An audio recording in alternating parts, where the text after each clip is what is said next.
Listen up, y'all, I got something to say. Let's pick up a book and be on our way to the moon above, or fly like a dove. Book adventures can take us anywhere, 'cause with these stories I'm here to share.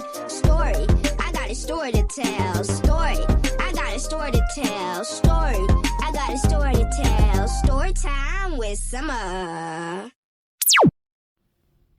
Hi guys, welcome to Storytime with Summer, and today we will be reading... Wait, where's the book? Oh, that's fine. I was gonna try, but... Do you guys see my purple crayon? Oh, here it is. Okay.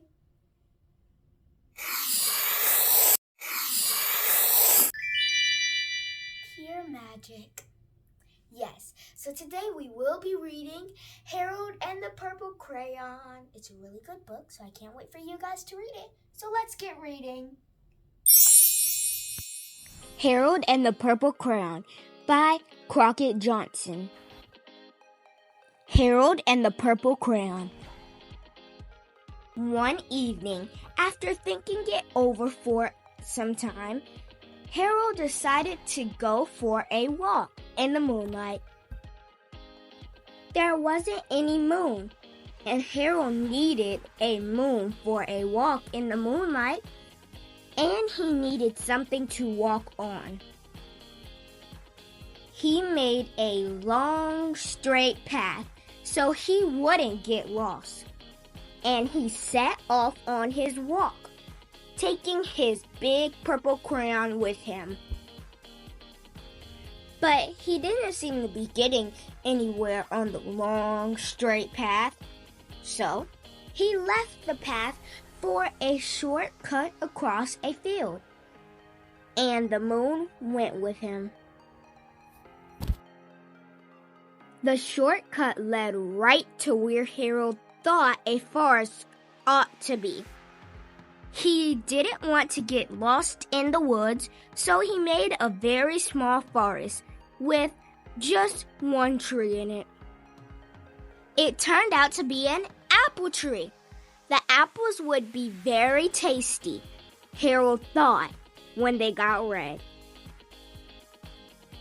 So he put a frightening dragon under the tree to guard the apples.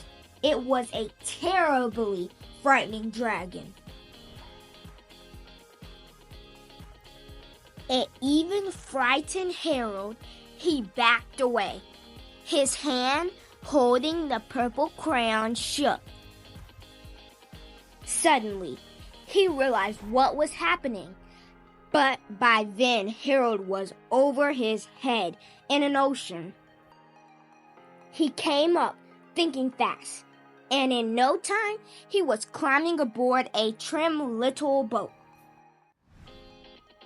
He quickly set sail, and the moon sailed along with him. After he had sailed long enough, Harold made land without much trouble. He stepped ashore on the beach, wondering where he was.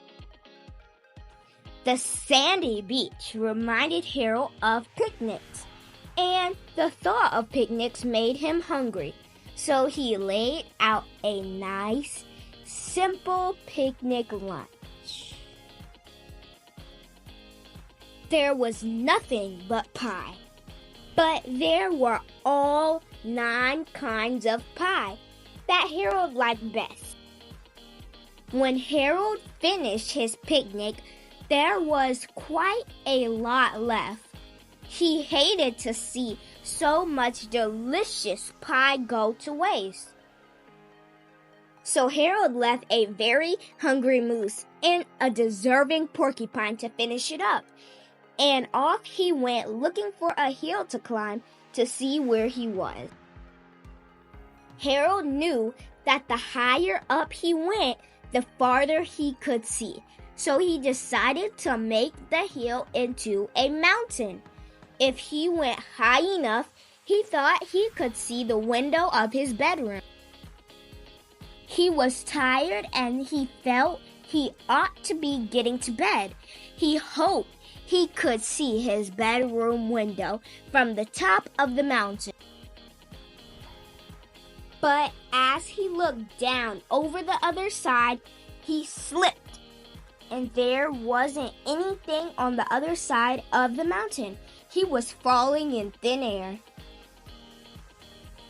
But luckily, he kept his wits and his purple crayon. He made a balloon and he grabbed onto it. And he made a basket under the balloon big enough to stand in. He had a fine view from the balloon, but he couldn't see his window. He couldn't even see a house. So he made a house with windows, and he landed the balloon on the grass in the front yard. None of the windows was his window. He tried to think where his window ought to be.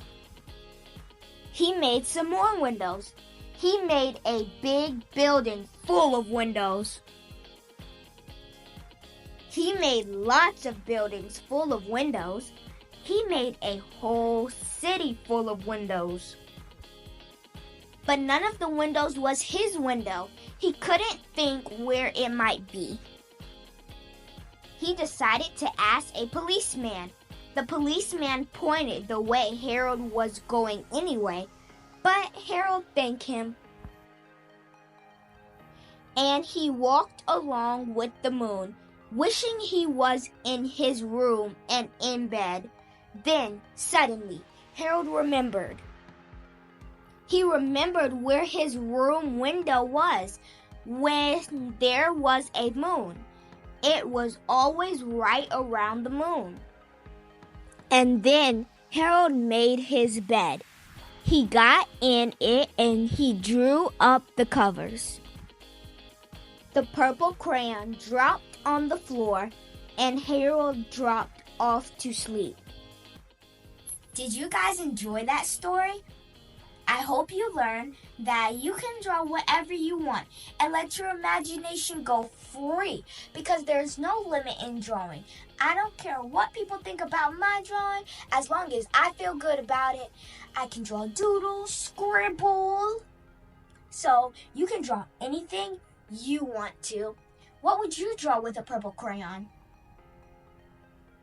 Well, I want you to go get a piece of paper and a purple crayon and draw right now. Don't forget to like, subscribe, and hit that notification bell for more life lessons and stories.